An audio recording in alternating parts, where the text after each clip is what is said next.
Bonsoir à tous, bienvenue sur Monaco Info pour cette première édition de la semaine. Voici les titres de ce lundi 3 février. Dans le pur respect de la tradition, le 27e rallye Monte-Carlo historique se poursuit et continue de se démarquer par sa diversité et son authenticité. Nous ferons étape ce soir dans l'Ardèche où nous avons rencontré une figure emblématique de l'épreuve, Yves Joanny, propriétaire de l'auberge La Remise, lieu incontournable pour les pilotes. Nous irons également à la rencontre de lycéens de la Principauté qui ont endossé le rôle de jury littéraire cette année pour la Fondation Prince-Pierre. À l'automne, ils décerneront leur coup de cœur à un auteur pour son premier ouvrage. Le Festival Mozart se clôture en beauté avec un concert symphonique à l'Auditorium René III sous la direction de Kazuki Yamada. Et puis nous recevrons ce soir le nouveau directeur du Café de Paris, Stéphane Tandero.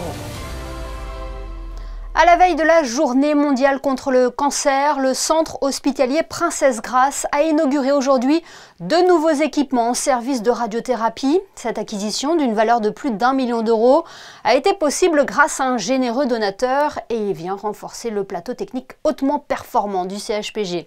Ces équipements ont été dévoilés aujourd'hui en présence notamment du ministre des Affaires sociales et de la Santé, Christophe Robineau, et du donateur. Le reportage d'Alban Gingembre et Julien Laugier. Le CHPG s'engage encore plus dans la lutte contre le cancer avec deux nouvelles innovations. Une offre de soins élargie donc grâce au don d'1 300 000 € de Sir Lord Laidlaw. Le premier équipement, ce système de radiothérapie surfacique. Il augmente la précision d'exposition lors du traitement des patients. Grâce à ce système, on gagne en précision dans des traitements qui peuvent être dangereux pour les organes autour de la zone à traiter. Jusqu'à présent, pour vérifier que le patient était en bonne position de traitement, on était obligé de lui faire des radios. Donc ce système nous permet d'éviter des irradiations inutiles. Ça nous a permis d'améliorer la précision de certaines techniques, notamment pour les patients qui ont un cancer du sein gauche. Derrière le sein gauche, il y a le cœur. Et donc si on traite une patiente en position normale, malheureusement on irradie le cœur quand on irradie le sein gauche. Grâce à ce système, on peut faire inspirer les patients et l'inspiration permet d'écarter le cœur de la paroi thoracique et permet de passer les rayons sans toucher le cœur. Le second équipement, cet appareil de contact thérapie permettant la prise en charge de cancers cutanés jusqu'à présent non opérables. C'est un appareil qui va délivrer des rayons X au contact de la lésion. Il s'agit essentiellement de tumeurs cutanées malignes, dans le cas où ces lésions ne peuvent être opérées. L'énergie de cet appareil permet vraiment d'avoir une pénétration très limitée et donc d'épargner les tissus sains avoisinants et avec un aspect cosmétique tout à fait impressionnant. Cet équipement s'inscrit dans le parcours de soins Skin Tumor Center qui permet en une journée d'effectuer toutes les consultations cancérologiques avec un dermatologue.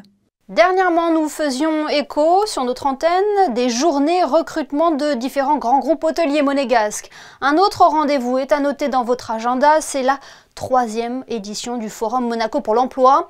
Elle aura lieu le lundi 24 février au Grimaldi Forum et rassemblera de nombreux employeurs de la Principauté issus de différents secteurs pour recruter leurs futurs talents. Certains ont d'ores et déjà fait partie de leurs besoins et des profils recherchés dans des vidéos que vous pouvez retrouver sur la page LinkedIn et sur le site internet Monaco pour l'emploi. Direction l'Ardèche à présent où la 27e édition du rallye Monte-Carlo historique se poursuit. Au détour d'un point de regroupement à Vals-les-Bains, une équipe de Monaco Info est allée à la rencontre de Yves Joanny, une figure emblématique de l'épreuve. Le propriétaire du restaurant La Remise a ouvert le rallye pour son plus grand bonheur. Vanessa Dessy et Alexandra Marangoni y étaient. Elles vous en disent plus dans ce reportage. Chaque hiver, le rallye Monte-Carlo historique ravive la légende avec ses autos d'époque et ses routes mythiques.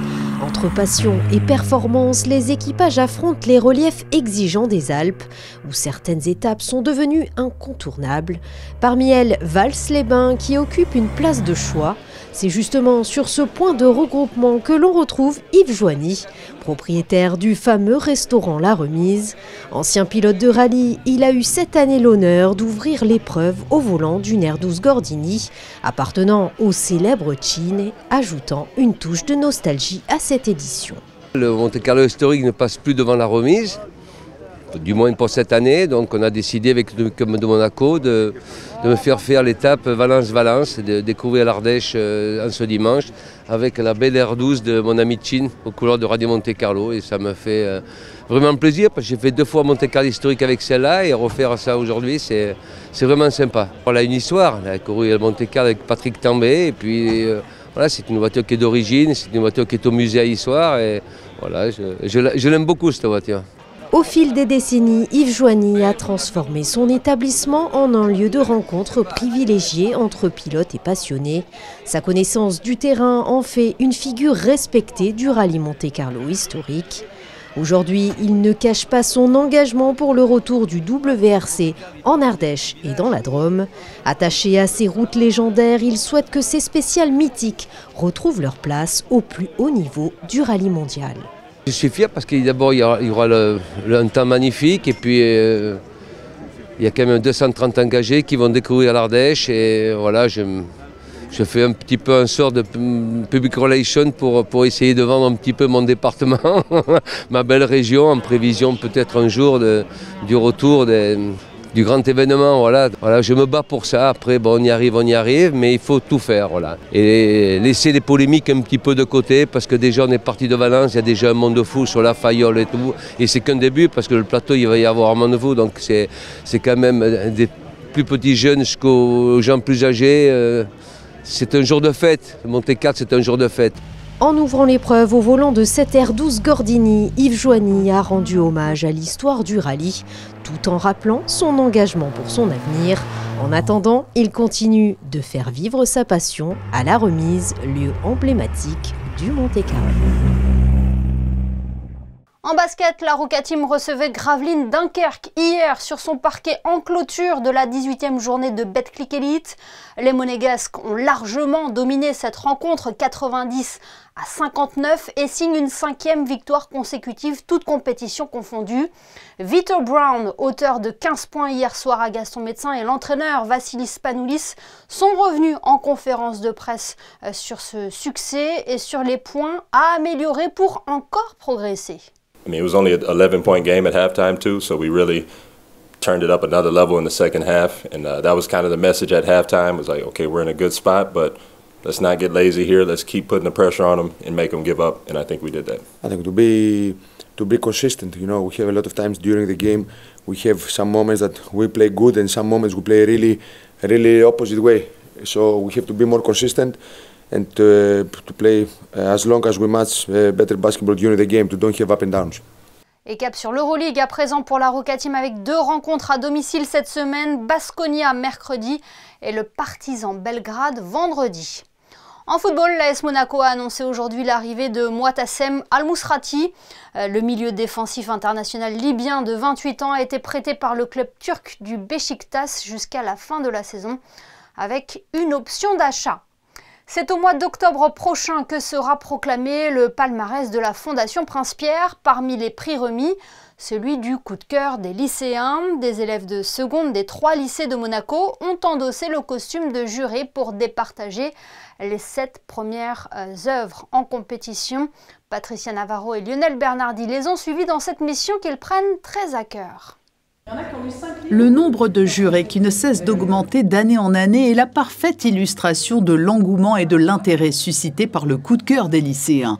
Cette année, ce sont plus d'une 50aine d'élèves qui ont décidé de prendre part à cette belle aventure qui a fait naître des vocations et a donné le goût de la lecture à de nombreux lycéens.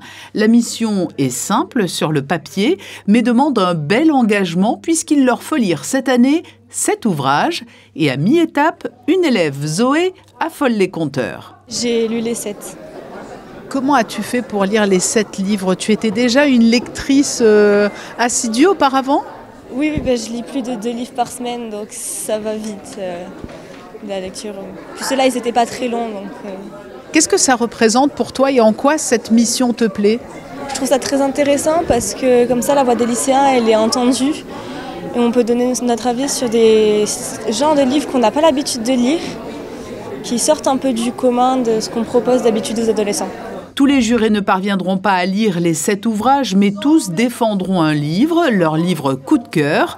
De ces joutes amicales sortira un vainqueur et de nouveaux grands lecteurs. Au début, j'ai pris très peur. Je me suis dit, oh là là, quand je vais m'organiser, j'ai d'autres cours à côté, comment ça va se passer, j'ai pris peur. Et après, je me suis dit que petit à petit, il faut trouver un peu de temps pour lire le livre, un peu en fin de journée, quand on rentre à la maison, etc. Et alors, qu'est-ce que tu as aimé dans cette aventure qui t'a été proposée ?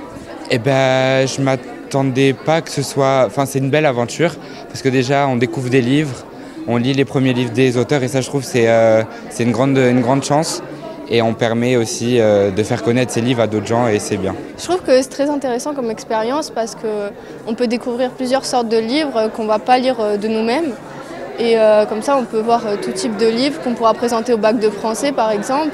Donc c'est très intéressant, surtout que c'est des nouveaux auteurs de notre génération. Moi, j'ai lu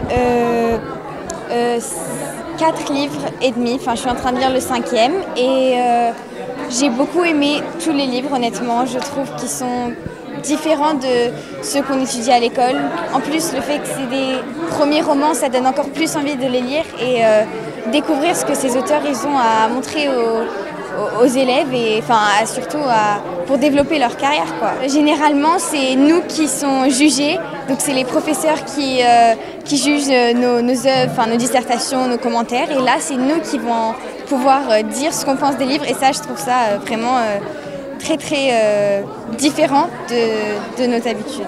Pour les professeurs de français qui accompagnent ces élèves, le bilan de cette participation au coup de cœur des lycéens de la Fondation Prince-Pierre est toujours positif. Ce qui les a beaucoup intéressés et les a vraiment motivés, c'est le fait que ce soit un premier roman. Ils imaginent déjà la rencontre qu'ils vont pouvoir avoir au mois de juin avec globalement de jeunes auteurs. Et en fait, je les ai trouvés très curieux de découvrir ce que peut être le métier d'un écrivain et ce que peut être aussi le travail de l'écriture. Et là où ils m'ont déjà beaucoup étonnée, c'est la capacité à dialoguer et à échanger et à avoir des idées sur des romans dont les sujets sont très diversifiés. Une nouvelle étape attend maintenant les jeunes jurés. Ils vont devoir enregistrer une capsule vidéo dans laquelle ils défendront leur choix de lecture. Il avait débuté le 23 janvier dernier par un happy hour musical et s'est clôturé hier avec un concert symphonique. Le festival Mozart aura connu un véritable succès en proposant différentes dates pour mettre à l'honneur l'un des plus grands compositeurs de l'histoire de la musique européenne. Hier, Kazuki Yamada, créateur de ce festival et directeur artistique de l'Orchestre Philharmonique de Monte-Carlo, a refermé cette 4e édition de la plus belle des manières. Le reportage de José Sacré et Camille Caloni.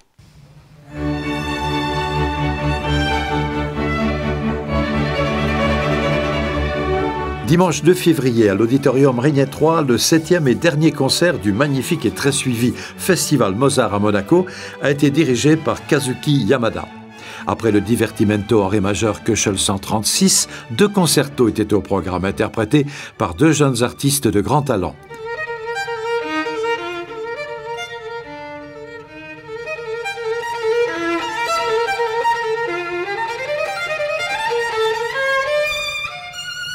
Le violoniste ukrainien Bohdan Lutz, 21 ans, a interprété le concerto pour violon numéro 1 en si bémol majeur de Mozart. Quant à la pianiste russe Alexandra Dovgan, 18 ans, elle avait choisi de jouer le concerto pour piano numéro 12 en la majeur. We can see the future for the music world, that they will be the great artists, I'm so sure. And then we are very happy to introduce them for the audience. Dernière œuvre au programme, la célèbre symphonie numéro 40 de Mozart.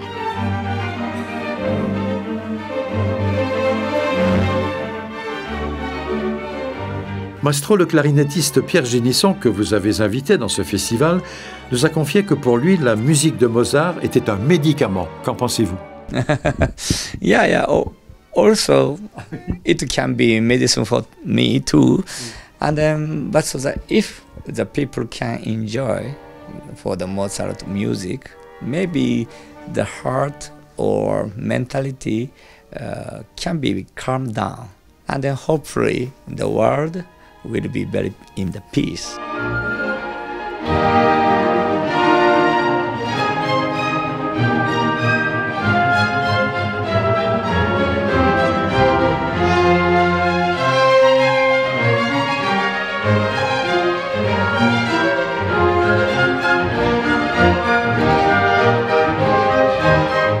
can fly in the sky somehow like that, and we can feel that kind of thing from the Mozart music, to be in peace. It's a message from Mozart for me. Yeah. Il est temps à présent d'accueillir notre invité du JT, Stéphane Tandero, est le nouveau directeur du Café de Paris. Il a pris ses fonctions en décembre dernier et c'est fort d'un riche parcours dans de prestigieuses adresses parisiennes qu'il arrive au sein de l'un des établissements les plus iconiques de la Principauté. Faisons plus ample connaissance avec lui. Bonsoir Stéphane Tandero. Bonsoir Émilie. Voilà près d'un mois maintenant que vous avez repris la direction du Café de Paris. Vous y avez rapidement trouvé vos marques ? Écoutez, première remarque, déjà très honoré et très enchanté de pouvoir avoir rejoint la famille du Café de Paris. C'est une belle maison emblématique sur la place du Casino.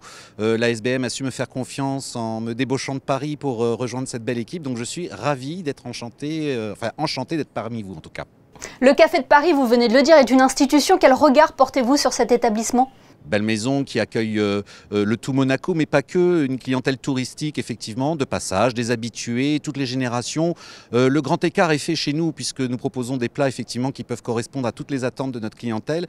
Une belle fréquentation, donc un bel outil de travail et plein d'espoir pour la réussite de cette belle maison. Pour le chef du Café de Paris, Victor Marion, c'est une brasserie parisienne en terre méditerranéenne. Est-ce que c'est un avis que vous partagez avec lui ?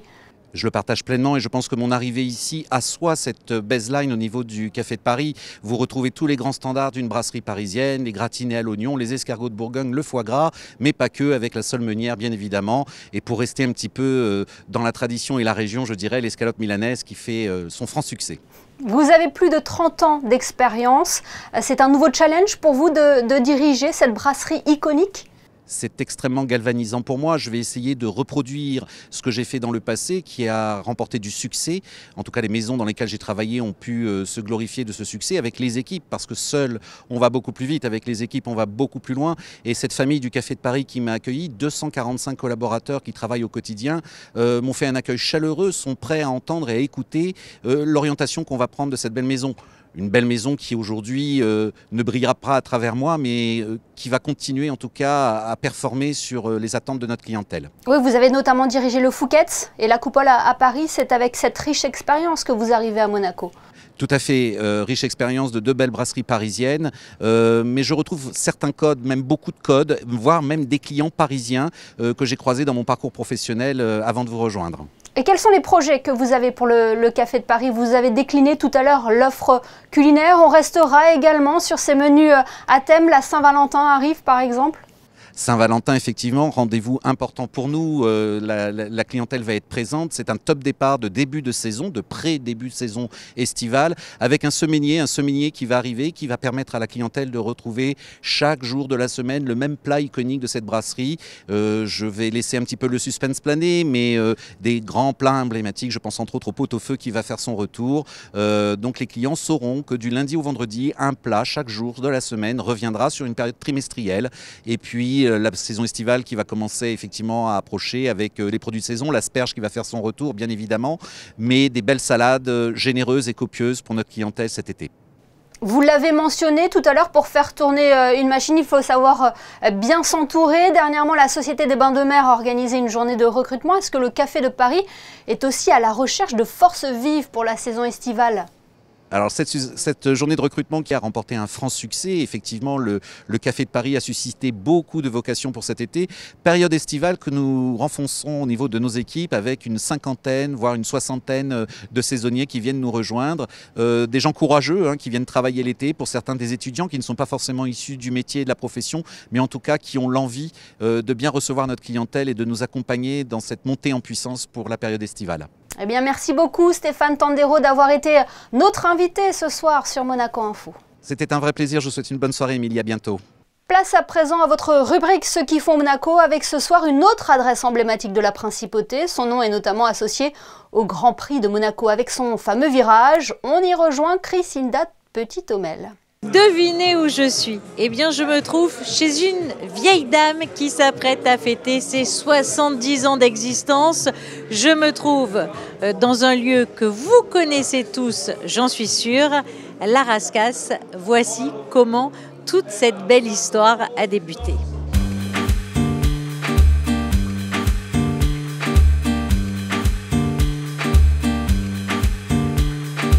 Les premières images, c'était la main au collet avec Grace Kelly qui descendait les escaliers. Donc on pense qu'on estime que c'est à peu près 70 ans et avant c'était un petit cabanon de pêcheurs. Voilà. Et puis maintenant on est devenu un établissement, un bar à tendance plus de nuit, festif. Nous on est rythmé tout au long de l'année par énormément d'événements, en plus de la nuit qui est l'image de la Rascasse. On a beaucoup d'événements qui sont liés on a le réveillon de Nouvel An, on a le rallye de Monte-Carlo qu'on a fait il n'y a pas longtemps. Ensuite, il y a le Grand Prix qui est un événement le plus important pour nous. Avant le Grand Prix électrique, ensuite on a le jumping et on finit par la saison d'été et en septembre le yacht show. Donc, on a un calendrier qui est bien rempli. On peut manger les finger food jusqu'à 22h30 tous les jours pour l'afterwork, donc c'est une formule qui marche bien. On a rajouté un peu aussi comme une pizza s'appelle la pinch et le guacamole et on va rajouter aussi d'autres choses au fur et à mesure qu'on avance, on s'améliore. Alors on a toujours nos groupes, bon ils sont assez fidèles, c'est toujours un peu souvent les mêmes, Kali Gagan, on a eu Blabla il n'y a pas longtemps. Voilà. Et en fait on fait pour l'instant une formule où on les a 2 fois par mois, une fois la nuit de 20h à 23h30 et une fois sur l'apéro en alternance, voilà, pour l'instant. Et après l'été, on augmente un peu plus sur l'apéritif, où on a un peu plus de groupes en live musique. Ce qui fait le succès de la Rascasse pour moi, c'est qu'on est un établissement où on a tous les gens de Monaco et une clientèle très diverse. Et qui évolue suivant les heures aussi, parce que là on fait l'afterwork pour l'apéro où il y a beaucoup de monde, on fait la salsa que vous pouvez voir le jeudi et ensuite bien entendu on a la nuit le vendredi et le samedi avec une clientèle de Monaco, de Nice, de Cannes, de Menton et des gens qui travaillent, des gens qui sortent, un peu tout le monde qui se rejoint à la Rascasse. On va au restaurant, on sort, on dit on va boire un verre, bon on va à la Rascasse. La Rascasse vous accueille du mardi au samedi de 17h30 jusqu'à 3h du matin, 4h du matin pour le week-end. L'âge légal pour entrer dans l'établissement, 18 ans. Et puis surtout, n'oubliez pas, l'abus d'alcool est dangereux pour la santé, à consommer donc avec modération. Et il est en effet important de le rappeler, ce journal est à présent terminé, merci de nous avoir suivis. Dans quelques instants, la météo d'Alban Gingembre, puis les experts foot avec Christophe Paco et Laurent Banide. On se quitte avec les photos de fin de JT, signées ce soir Manuel Vitali, et la clôture du festival Mozart. Passez une excellente soirée et à demain pour une nouvelle édition à 19h sur Monaco Info.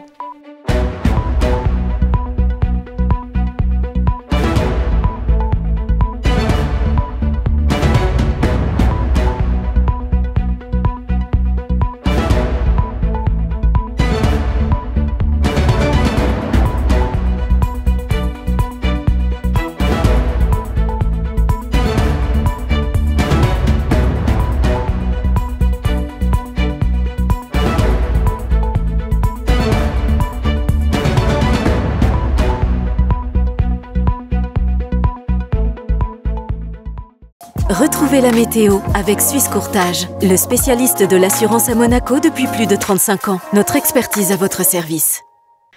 Bonsoir à tous, c'est avec un grand ciel bleu que nous avons commencé la semaine. Demain, quelques nuages viennent s'ajouter en principauté, mais la météo restera agréable toute la journée avec un ciel ensoleillé. Les températures oscilleront entre 7 et 14 degrés. Et puis en ce mardi 4 février, nous fêterons les Véroniques. L'info du jour, le 4 février, c'est aussi la date à laquelle Mark Zuckerberg lance Facebook. C'était en 2004 sur le campus d'Harvard. C'était la météo avec Suisse Courtage, le spécialiste de l'assurance à Monaco depuis plus de 35 ans. Notre expertise à votre service.